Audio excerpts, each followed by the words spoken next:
Pour commencer mon propos, je voudrais vous faire part d'une interrogation qui a été longtemps la mienne et qui demeure. C'est essayer de comprendre comment la foi chrétienne, en l'espace de quelques années, a pu devenir la religion de tout un empire après la conversion de Constantin.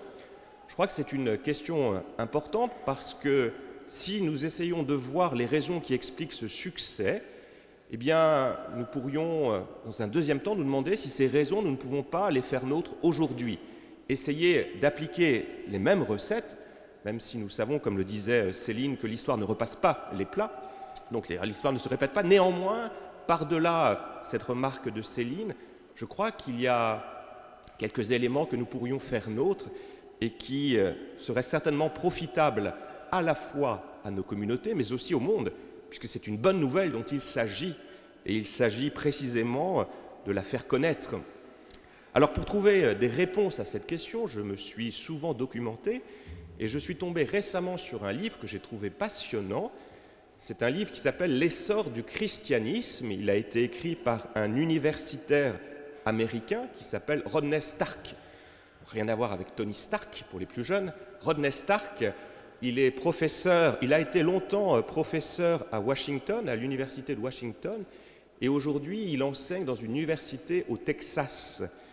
Et moi je trouve son ouvrage très intéressant, parce que d'abord il est sociologue, donc il essaye de donner des chiffres, donc c'est un essai qui est documenté, puis aussi plus fondamentalement, parce que c'est un auteur qui est agnostique, donc il ne fait pas de l'apologétique. Souvent quand un chrétien écrit sur le sujet, il peut perdre parfois un peu de son objectivité. Là, c'est un homme qui ne croit pas en Dieu, et donc en tant que scientifique, en tant que chercheur, il essaie d'expliquer, de comprendre comment la foi chrétienne a pu s'implanter. Il donne quelques chiffres. Dans les années 40, il y a à peu près 1000 croyants, 1000 disciples de Jésus, qui viennent d'ailleurs des classes les plus pauvres, et 300 ans après, il y a plus de 15 millions de croyants, de 1000 à 15 millions. Comment comprendre ce succès? Et ce que montre aussi cet auteur, cet universitaire, c'est que ces 15 millions de croyants se retrouvent dans toutes les couches de la population et contrairement à ce que l'on pourrait croire, particulièrement dans les classes aisées, dans les classes intellectuelles. Donc comment la foi chrétienne a pu s'implanter? Plusieurs raisons. La première, vous la devinez bien sûr, c'est les cours de troisième, ou je ne sais pas dans quelle classe on étudie l'Empire romain, mais c'est l'usure de l'Empire romain. Vous avez tous certainement à la mémoire cette remarque que faisait Paul Valéry, « Nous autres civilisations, nous savons que nous sommes mortels ». Eh bien, c'est l'usure de l'Empire romain. Les empereurs qui sont à la tête de cet empire qui est devenu tellement grand qu'il devient ingérable, les empereurs se montrent souvent incompétents, ils sont souvent assassinés, donc c'est quelque chose vraiment de pas recommandable. Donc une situation politique épuisée. Deuxième raison, la raison religieuse, là aussi nous montre l'auteur, le système de la foi romaine, à force d'intégrer des principes qui venaient d'autres religions, s'est aussi épuisé. Donc la foi, la religion ne parvient plus à rejoindre le citoyen romain, d'autant que la religion romaine, c'est une religion précisément de la cité qui n'a finalement pas beaucoup d'intérêt pour le citoyen lambda. Le Dieu, c'est un Dieu qui s'occupe à la rigueur de l'empereur, qui s'occupe de l'empire, de la cité, mais pas de la personne singulière. Alors voilà, les croyants perdent le fil de la prière à ce Dieu qui ne s'intéresse pas à eux. Donc la raison religieuse est aussi l'épuisement de cette situation religieuse explique ce succès de la foi chrétienne. Mais ce que nous dit cet auteur, c'est qu'il y a une autre raison qui est peut-être encore plus fondamentale, qui explique le succès de la foi chrétienne. Et notre auteur nous invite à nous situer en 165. Qui est empereur en 165? La jeunesse. C'est un empereur romain qui était philosophe, qui appartenait à un courant philosophique qui allait de l'empereur à l'esclave. L'esclave, c'est Épictète. Donc l'empereur, c'est Marc Aurèle. Vous le savez tous. Donc Marc Aurèle, tout philosophe qu'il était, a été un persécuteur de chrétiens. Donc Marc Aurèle, philosophe et empereur, eh bien en 165, il y a une terrible épidémie qui se déclenche dans l'Empire romain qui va s'étendre pendant 15 années. Alors, les experts, les historiens pensent qu'il s'agit de la variole, et entre un quart et un tiers de la population va mourir. Et d'ailleurs, Marc Aurèle lui-même va décéder de cette variole. Donc, un empire exempt, 165. Donc, que font les autorités romaines? On cherche toujours un bouc émissaire, un responsable quand il y a des épidémies. Et qui sont les responsables pour le pouvoir politique? Et bien évidemment, ce sont les chrétiens. Et donc, les chrétiens vont être persécutés. Donc, 165 épidémies terribles.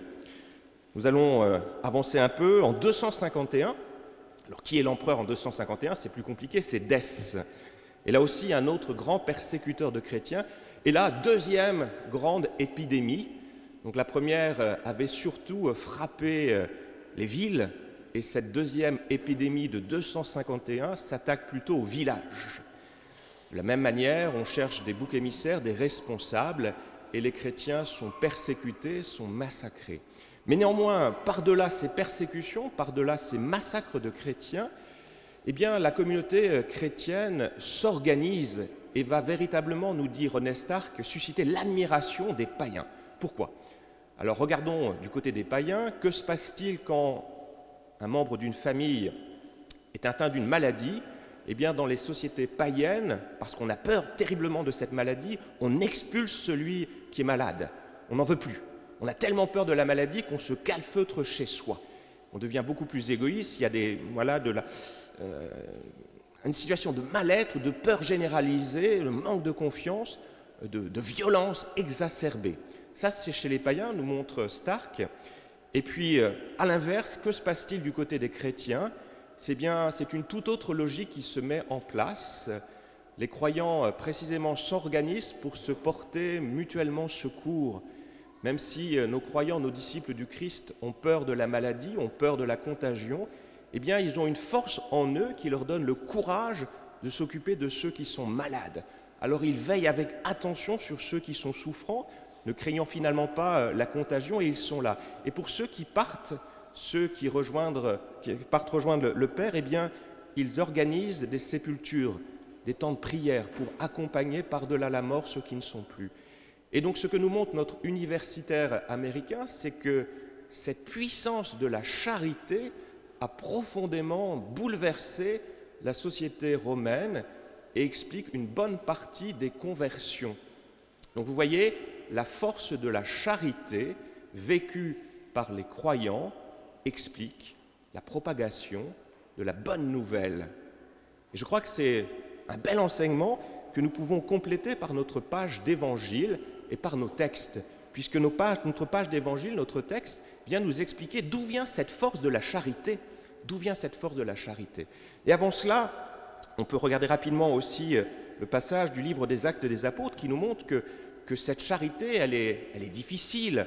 Le récit que nous avons entendu nous montre bien que dans cette communauté primitive, il y a eu des conflits. Ça a été compliqué. Comment parvenir à rassembler dans une communauté des hommes qui viennent du judaïsme et d'autres qui viennent du monde païen? Comment faire cohabiter ces hommes, ces femmes qui ont des références culturelles très différentes? Donc, c'est un combat. Donc, ce n'est pas une charité toute simple. Non, c'est quelque chose qui s'est construit au gré des années passées ensemble, à prier, à se retrouver. On lit la parole. Et puis, fondamentalement, ce qui va rassembler cette communauté, c'est précisément cette volonté de diffuser cette bonne nouvelle. C'est cette dimension missionnaire qui anime cette communauté primitive, qui permet de dépasser les antagonismes. Et donc, là encore, on se rend compte que c'est une charité qui s'est construite, une charité, une fraternité au sein de la communauté qui ne va pas de soi au départ. Rappelez-vous ce que je vous disais la semaine dernière avec cette remarque de saint Vincent de Paul, il faut aimer à la sueur de son front. Et donc, voilà, cette communauté décide de se rassembler dans ce concile de Jérusalem qui nous est ici décrit pour parvenir à cette solution qui va permettre à l'Église d'aller de l'avant. Donc, et puis, j'ouvre juste une petite parenthèse, moi je trouve très beau le bon courage qui ponctue ce texte des Actes des Apôtres. C'est un peu surprenant quand on l'entend, bon courage, eh bien ça dit cette simplicité, cette fraternité qui a existé au sein de la communauté primitive et qui explique le succès, les conversions qui se sont opérées. Alors il y a une deuxième raison qui est encore plus fondamentale que celle-là, c'est celle que nous retrouvons dans notre page d'Évangile. « Si quelqu'un m'aime, il gardera ma parole, mon Père l'aimera, nous viendrons vers lui, et chez lui nous ferons notre demeure. » Qu'est-ce qui se passe? C'est exactement ce que je vous disais dimanche dernier. Quand on fait l'effort d'aimer, c'est le commandement de l'amour, quand on dispose nos cœurs pour aimer, y compris ceux que naturellement on n'aurait pas envie d'aimer, eh bien, qu'est-ce qui se passe? Ce que nous dit aujourd'hui le Christ, « Je viens faire ma demeure chez vous ». Donc nos premiers croyants, par-delà la peur qu'ils pouvaient avoir face à la maladie, face aux persécutions, ils ont pris au sérieux ce commandement de l'amour. Et donc ils ont combattu, ils ont voulu aimer à la sueur de leur front, et donc en faisant cela, ils ont disposé leur cœur de telle sorte que Dieu est venu habiter en eux. Ce que nous dit aussi notre texte, c'est bien parce qu'ils ont disposé leur cœur, c'est l'Esprit Saint aussi, les 7 dons du Saint-Esprit qui est venu reposer en eux, notamment ce don de force dont nous avons besoin quand nous sommes confrontés aux épreuves. Eh bien, c'est le Seigneur est venu de l'intérieur animer ces communautés de telle sorte que ce ne sont plus des hommes précisément qui ont prêché, c'est le Christ qui, au travers de ces hommes, c'est l'Esprit Saint qui, au travers de ces hommes, a pu prêcher. Et donc le succès de la foi chrétienne dans ces premiers siècles, je pense que ce ne sont pas des raisons humaines, ce sont des raisons théologiques, divines. C'est parce que Dieu était à l'œuvre dans ces communautés, parce que l'Esprit Saint était à l'œuvre, parce que les hommes n'ont pas fait obstacle à ce Dieu et à cet Esprit Saint en vivant de cette charité. Eh bien, c'est Dieu, c'est le Christ, c'est l'Esprit Saint qui ont évangélisé. Alors voilà une recommandation toute simple que nous pouvons faire nôtre aujourd'hui. Si nous voulons rejoindre ceux qui n'ont pas encore eu la chance de rencontrer le Christ, eh bien, vivons de cette charité, vivons de cet amour. Nous fêtons ces jours-ci l'anniversaire du Secours catholique. Voilà une organisation qui s'efforce de vivre encore aujourd'hui de cette charité. Nous pouvons aussi penser, ce que je vous disais aussi dimanche dernier, à certains gestes posés par notre pape, le pape François, notamment celui d'accueillir dans son avion ces migrants pour dire l'universalité du message, de la bonne nouvelle, de cet évangile qui nous rassemble chaque dimanche, poser des gestes. Et quand nous posons ces gestes, eh bien, ce geste parle de manière universelle, Alors, il faut toujours nous efforcer à aller au-delà de nos différends. Bien sûr, nous sommes différents. Bien sûr, il y a des fois des positions, des principes qui ne sont pas forcément les nôtres.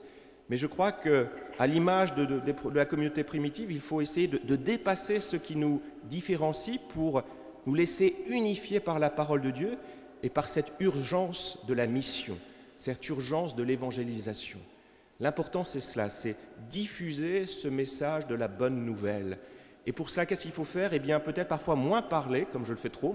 En même temps, quand on est prêtre, il s'agit beaucoup de prêcher, de parler.